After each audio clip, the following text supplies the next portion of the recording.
नमस्कार, मी वर्षा। आजच्या व्हिडिओमध्ये तुम्हा सर्वांचं अगदी मनापासून स्वागत करते।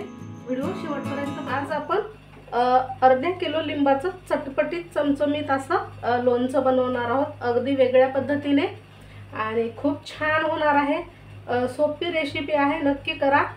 तर इथे बघा, आपण हे पाणी गरम करून घेतलं आहे एका पातेल्यामध्ये। ते आपण या भांड्यात काढून घेणार आहोत।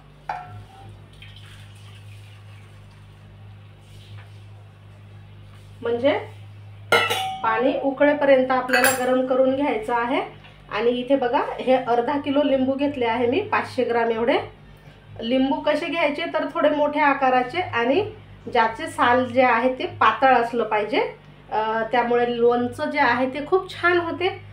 तर बघा, आता आपण हे एक पाण्याने धुवून घेतलेले आहेच, पण गरम पाण्यामध्ये टाकल्यामुळे सुद्धा हे स्वच्छ होतात। म्हणजे जे काही याला कचरा माती वगैरे लागलेली आहे ती सुद्धा स्वच्छ होते। शिवाय याचे जे साल आहेत ना ते थोडे नरम पडतात, त्यामुळे आपल्याला हे या पाण्यामध्ये टाकून ठेवायचे आहे। साधारण 5 मिनिटासाठी, 5 ते 10 मिनिटं ठेवू शकतो। लिंबू इकडे गरम पाण्यात टाकले आहेत आणि इथे बघा, मी गूळ सुद्धा बारीक करून घेतलेला आहे। आपण हे लोणचं गुळामध्ये बनवणार आहोत। तुम्ही साखर देखील घेऊ शकता, पण गुळाची चव खूप भारी लागते, त्यामुळे जरूर गूळ घ्या। तर गूळ सुद्धा बारीक करून ठेवला आहे। आता हे किती प्रमाण घ्यायचं आहे ते मी नंतर सांगणार आहे तुम्हाला। हे 10 मिनिटं आपण लिंबू पाण्यामध्ये भिजवून घेणार आहोत। आता ही लिंब जे आहे ते आपण काढून घेणार आहोत या पाण्यामधनं आणि एका सुती कापडावरती ठेवणार आहोत आणि पुसून घेणार आहोत। यावरती अजिबात पाणी राहिलं नाही पाहिजे, कारण कसं लोणचं बनवत आहोत आपण आणि हे लोणचं जे आहे ते वर्षभर टिकण्यासाठी यामध्ये पाण्याचा अजिबात अंश राहता कामा नये। लिंबाचंच नाही, कुठलंही लोणचं बनवता वेळेस पाणी अजिबात ठेवायचं नाही। आता हे आपण छान कोरडे करून घेणार आहोत। लिंब स्वच्छ असे पुसून घेणार आहोत या कॉटनच्या सुती कापडाने किंवा रुमालाने पुसू शकता तुम्ही, पण कॉटनचा घ्या। आता हे असे आपण कोरडे करून घेणार आहोत अशा पद्धतीने बघा।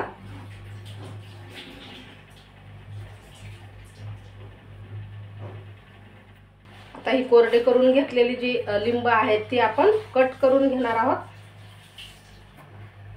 एका लिंबाचे 4 भाग किंवा 8 भाग करू शकता। यामधल्या बी सुद्धा काढून घ्यायच्या आहे आपल्याला। या बी जर राहिल्या आणि त्या जर वाटल्या गेल्या तर लोणचं जे आहे ते कडसर लागू शकतं, त्यामुळे संपूर्ण यामधल्या बी जे आहेत ते काढून घ्यायच्या।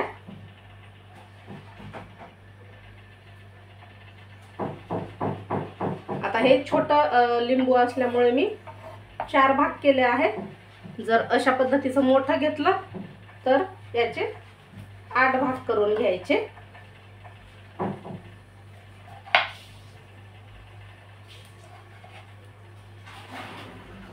बी संपूर्ण काढून घ्या। आपण लिंबू सुद्धा पातळ सालीचे घेतल्यामुळे छान असं लोणचं तयार होईल। जर जाड सालीचे लिंब घेतले तर लोणचं ना थोडंसं कडसर लागू शकतं।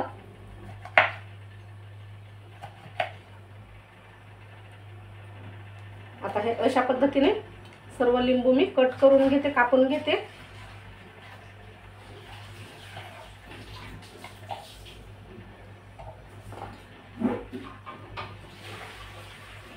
तर आता ह्या आपण ज्या लिंबाच्या फोडी आहेत त्या कट करून घेतल्या आहे आणि बी सर्व इकडे साईडला काढून ठेवला आहे।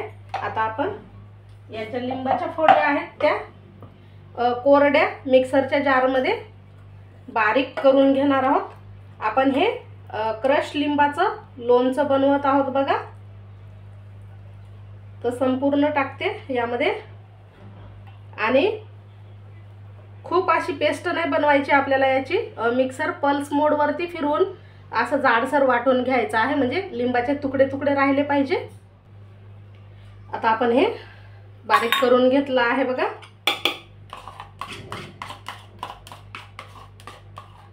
आता हे मोजून घेणंही तेवढंच गरजेचं आहे, कारण आपल्याला बाकीचं सुद्धा साहित्य मोजून घ्यायचं असतं. तर हे पहा, असा जाडसर याचा काय म्हणू आपण त्याला, तुकडे तुकडे असे करून घेतले आहे, खूप अशी पेस्ट न करता. आता आपण या वाटीने मोजून घेणार आहोत. तुम्ही कुठलाही कप किंवा वाटीचं माप घेऊ शकता हे मोजण्यासाठी.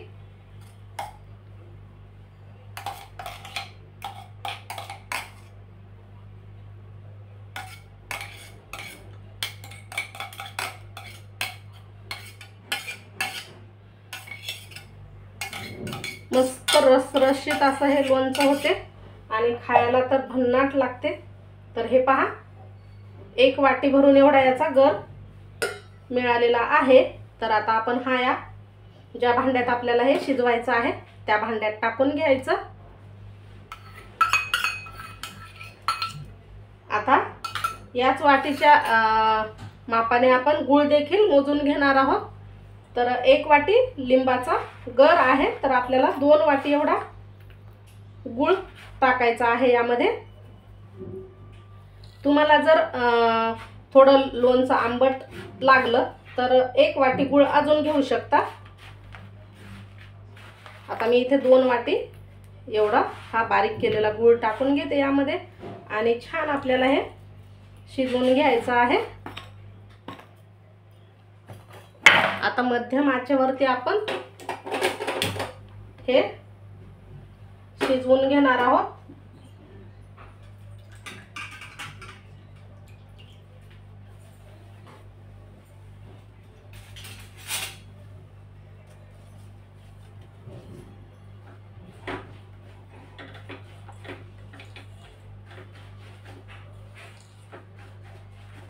आता यामध्ये हा गूळ चांगला वितळला गेला पाहिजे आणि याचा ना 1 तारी पाक व्हायला पाहिजे. म्हणजे खूप जास्त शिजवायचं नाही आपल्याला आणि कमी सुद्धा नाही, कारण हे लोणचं वर्षभर टिकण्यासाठी ह्या गोष्टी महत्त्वाच्या असतात.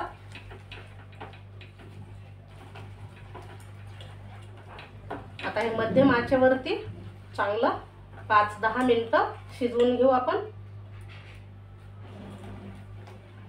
फक्त ह्याला अधूनमधून असं एक सारखं फिरवून घ्यायचं आहे, तळाला चिटकू द्यायचं नाही.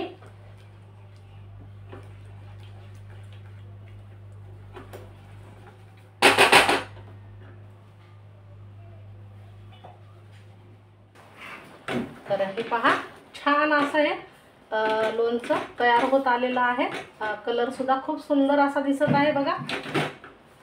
आता ह्याला ना जास्त शिजवायचं नाही आपल्याला, थोडंसं घट्ट झालं की मग गॅस बंद करून घ्यायचा, कारण जसजसं हे लोणचं थंड होत जाईल तसं घट्ट होत जाते.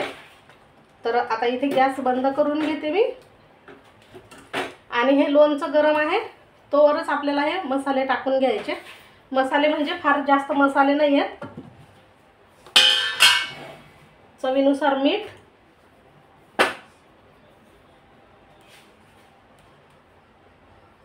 चवीनुसार टाकायचं आहे. साधारण अर्धा चमच एवढं मीठ टाकलं मी. लाल मिरची पावडर,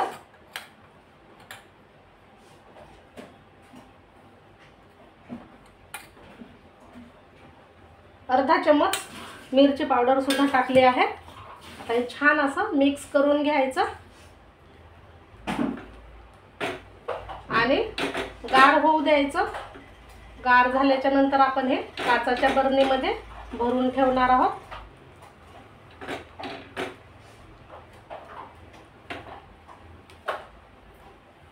यात तुम्ही जिरेपूड देखील टाकू शकता, पण मी फक्त मीठ आणि तिखट टाकलं आहे. तर तुम्ही इथे पाहू शकता किती छान असा कलर आलेला आहे लोणच्याला आणि मस्त असं चमचमीत दिसत आहे. तर हे लोणचं आपलं तयार झालं. तयार म्हणजे आता हे गार झाल्याच्या नंतर हवाबंद डब्यामध्ये म्हणजे काचेच्या बरणीमध्ये भरून ठेवायचं आणि वर्षभर खायचं. तर नवीन पद्धतीचं हे लोणचं तुम्हाला नक्कीच आवडलं असेल, मला कमेंट करून सांगा. आणि हो, व्हिडिओ आवडला तर लाईकसुद्धा करा. नवीन असाल चॅनलवर तर सबस्क्राईब देखील करायला विसरू नका. भेटू पुन्हा अशाच छानशा चमचमीत झटपट रेसिपीसह.